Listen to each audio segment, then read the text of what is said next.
भद्रक जिला चांदबाली ब्लॉक खेरंग पंचायत रे रोचक होउची बीजेडी बीजेपी लड़ई जोंठी बीजेडी बैठक करुची से पंचायत रे बीजेपी मध्य तार शक्ति वृद्धि करने को बैठक करुवा देखा मिलूची।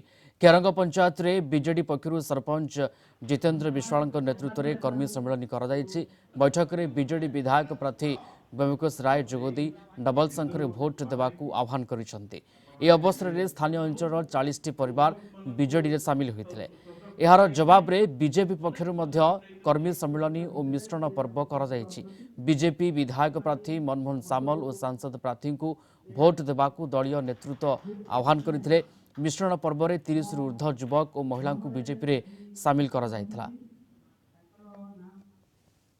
पूर्वतन सरपंच बा पीएस मेंबर थिले तांको द्वारा बहु परिवार माने असंतुष्ट होइके हम पाखरु थिले जहाँ हूँ से धन्यवाद दौची से थ्रो रे आज 40 रु ऊर्ध्व परिवार बर्तमान आम ग्राम पंचायत रे पुणी ये बिजु जनता दल परिवार रे सामिल होती।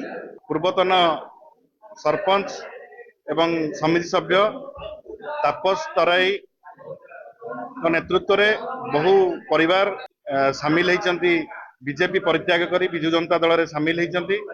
माननीय मुख्यमंत्री नवीन पट्टनायक नीति आदर्श रे अनुप्राणित होइकी बिजु जनता दल रे विधिवत भाव सामिल होती। समस्त को स्वागत करुच्ची। चांदबाली निर्वाचन मंडली रे खेरंग पंचायत रे मां मानकर शक्ति प्रदर्शन समय रे तो आमर नरेंद्र भाई मोदी जो विकसित ओडिशा विकसित भारत रो नारा देइचंती से वार्ता को पाई तांकरी आह्वान रे बीजेडी परिवार छाड़ी किछि महिला किछि एवं युवक भाई बीजेपी रे सामिल होइचंती।